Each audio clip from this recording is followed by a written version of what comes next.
Assalamualaikum warahmatullahi wabarakatuh. Halo anak-anak kelas 7, bagaimana kabarnya hari ini? Semoga kalian sehat dan tetap semangat mengikuti pembelajaran jarak jauh. Nah, jumpa lagi dengan Bu Sinta dalam mata pelajaran prakarya. Nah, minggu lalu kita sudah melaksanakan ulangan tentang pengolahan sayuran. Dan hari ini kita buka bab 1, materinya adalah kerajinan limbah lunak. Nah, sebelum memulai pembelajaran jarak jauh, marilah kita berdoa terlebih dahulu. Berdoa, mulai. Berdoa selesai. Nah, anak-anak, coba persiapkan buku tulis dan buku pelajarannya ya. Nah, kompetensi dasar, lihat. Siswa mampu memahami pengetahuan tentang jenis, karakter, dan teknik pengolahan kerajinan dari bahan limbah lunak. Materi yang akan dipelajari pada hari ini adalah 1. Ada pengertian limbah, 2. Prinsip kerajinan bahan limbah lunak, dan ketiga, jenis dan karakteristik bahan limbah lunak. Nah, coba lihat limbah di sekitar kita. Ada serabut kelapa, ada limbah plastik, banyak sekali ya, nggak hanya limbah plastik, macam-macam, ada limbah kaleng dan sebagainya. Terus ada limbah dari koran. Nah, ungkapkan pendapatmu tentang limbah di lingkungan sekitar yang tertera pada gambar. Apakah kamu pernah memikirkan dampak sampah? Dan 2, gejala apakah yang terjadi jika limbah-limbah tersebut dibiarkan begitu saja? Dan 3, apa tindakan yang dapat kita lakukan untuk mengatasi limbah tersebut? Nah, Indonesia memiliki kekayaan dan keindahan tanah air dengan beribu pulaunya, berkat anugerah dan karunia Tuhan Yang Maha Esa. Sudah sepantasnya lah kita banyak bersyukur dan menjaganya, agar dapat terpelihara baik untuk kehidupan generasi mendatang.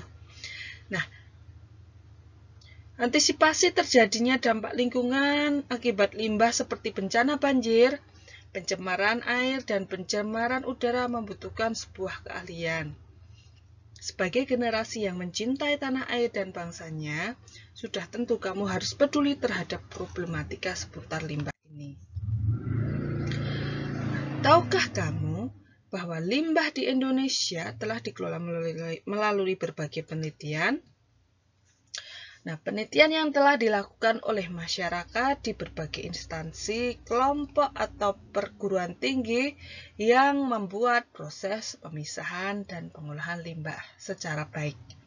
Contohnya, penelitian limbah cair yang telah menghasilkan biogas sebagai bahan bakar kendaraan bermotor.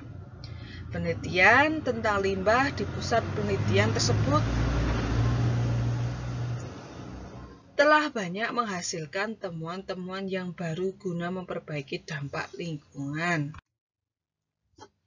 Nah, sebagai generasi muda, kepedulian dan kepekaan terhadap lingkungan hidup perlu ditanamkan sejak dini. Jadilah pahlawan limbah. Nah, coba sekarang buka A prinsip kerajinan bahan limbah lunak.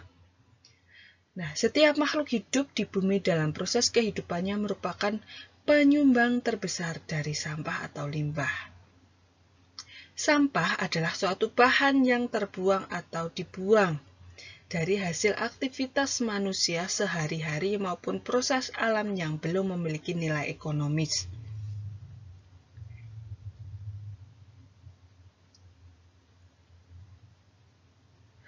Sampah merupakan limbah padat. Dengan sampah dan tempatnya yang tidak teratur di suatu tempat dapat merubah pemandangan menjadi tidak indah. menghasilkan bau tidak sedap dan tentunya dampaknya akan merusak lingkungan. Limbah sendiri dari tempat asalnya bisa beraneka ragam. Ada limbah dari rumah tangga, limbah dari pabrik-pabrik, dan ada juga limbah dari suatu kegiatan tertentu. Nah, limbah dapat dikelompokkan menjadi 3 bagian berikut ini. 1. Berdasarkan wujudnya, limbah dilihat dari fisiknya terdiri dari A. Limbah gas, merupakan jenis limbah yang berbentuk gas. Contoh, limbah dalam bentuk gas antara lain karbon dioksida atau CO2, karbon monoksida atau CO, HCl, NO2, dan SO2. Seperti pada gambar tersebut ya anak-anak ya. Yang B, ada limbah cair, adalah jenis limbah yang memiliki fisik berupa zat cair. Misalnya air cucian, air hujan, rembesan AC, air sabun, dan minyak goreng buangan. Yang C ada limbah padat, merupakan jenis limbah yang berupa padat. Contohnya kotak kemasan, bungkus jajanan, plastik, botol, kertas, kardus, dan ban bekas. Yang kedua, berdasarkan sumbernya.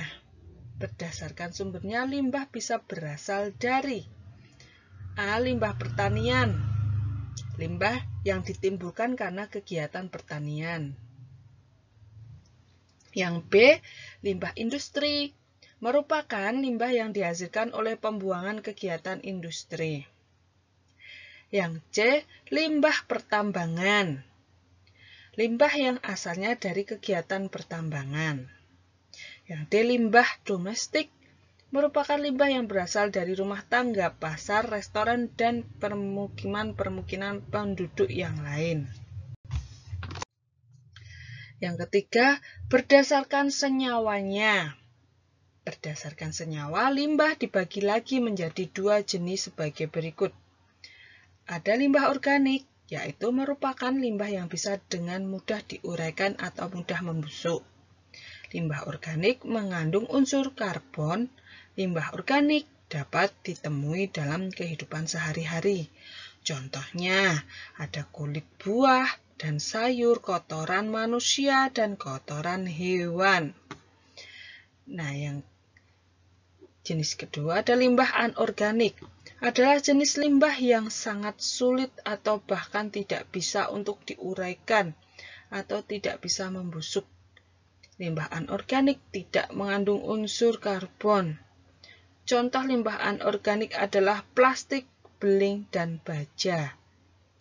Contoh limbah anorganik adalah plastik, beling, dan baja itu ya. Indonesia memiliki banyak bahan dasar limbah yang dapat dijadikan karya kerajinan. Produk kerajinan dari bahan limbah Indonesia yang beragam, kreatif, inovatif, dan selalu berkembang telah dikenal di mancanegara. Oleh sebab itu, Indonesia dikenal sebagai negara eksportir terbesar kerajinan yang dibuat oleh tangan atau handmade. Tangan-tangan terampil dan pemikiran kreatif inovatif karya anak bangsa cukup dikagumi oleh bangsa lain. Kita patut bangga akan hal tersebut. Beberapa foto karya dalam pameran yang dilakukan di beberapa tempat dapat menunjukkan betapa Indonesia kaya atau kerajinan dari limbah ini. Berikut ini adalah beberapa produk kerajinan limbah organik dan anorganik yang telah dikenal di mancanegara. Produk-produk tersebut selalu menjadi pemandangan yang indah dan menyenangkan dalam setiap kegiatan pameran kerajinan di setiap kota. Itu adalah contoh gambarnya. Nah, yang B, jenis dan karakteristik bahan limbah lunak. Limbah lunak adalah mengacu pada kata sifat lunak, yaitu limbah yang bersifat lembut, empuk, dan mudah dibentuk. Limbah lunak ini dikategorikan dalam bentuk limbah lunak organik dan limbah lunak anorganik. Limbah lunak organik lebih banyak berasal dari tumbuh-tumbuhan. Semua bagian dari tumbuhan yang dapat dikategorikan limbah dapat diolah menjadi produk kerajinan. Namun, semuanya harus melalui pengolahan terlebih dahulu agar diperoleh bahan baku yang baik. Limbah lunak organik juga dikatakan limbah basah. Penyebabnya, limbah lunak ini termasuk sampah yang mempunyai kandungan air cukup tinggi dan mudah sekali membusuk jika tidak langsung diolah saat ingin dipergunakan kembali. Contohnya, daun-daunan, kulit buah, kulit sayuran, batang tumbuhan atau hasil olahan tumbuhan seperti kertas. Limbah lunak organik juga dikatakan limbah basah. Nah, ini gambarnya adalah yang pertama ada limbah kulit jagung. Yang di sampingnya ada limbah kulit bawang.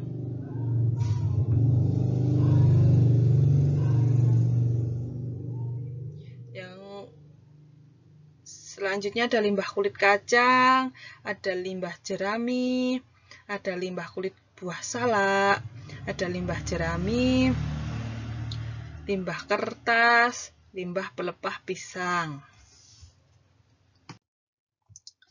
Nah, limbah lunak anorganik. Tadi organik ya anak-anak ya. Nah, sekarang limbah lunak anorganik berasal dari bahan olahan dengan campuran zat kimiawi dan menghasilkan bahan yang lembut, empuk, lentur, dan mudah dibentuk serta diolah dengan bahan yang sederhana. Sementara, sifat dari limbah lunak anorganik ini relatif sulit terurai. Dan mungkin beberapa bisa terurai tetapi memerlukan waktu yang lama. Limbah lunak anorganik umumnya berasal dari kegiatan industri, pertambangan, dan domestik dari sampah rumah tangga. Contohnya plastik, kemasan, kotak kemasan, kain perca, karet sintetis, dan styrofoam.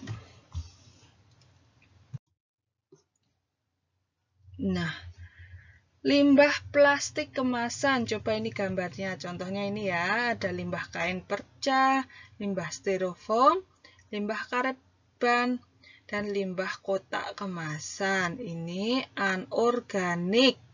Anorganik itu tidak gampang terurai ya anak-anak ya. Tuh.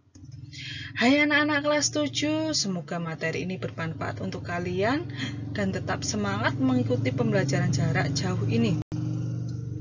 Anak-anakku, masih adanya pandemi COVID-19, kalian tetap patuhi protokol kesehatan dan jaga jarak. Semoga kalian selalu diberikan kesehatan. Amin. Nah, itu tadi materi yang dapat Bu Sinta sampaikan. Jika ada yang ingin bertanya, silahkan menghubungi Bu Sinta. Ya anak-anak ya. Sebelum pembelajaran jarak jauh pada hari ini ditutup, marilah kita berdoa terlebih dahulu. Berdoa mulai. Berdoa selesai. Wassalamualaikum warahmatullahi wabarakatuh.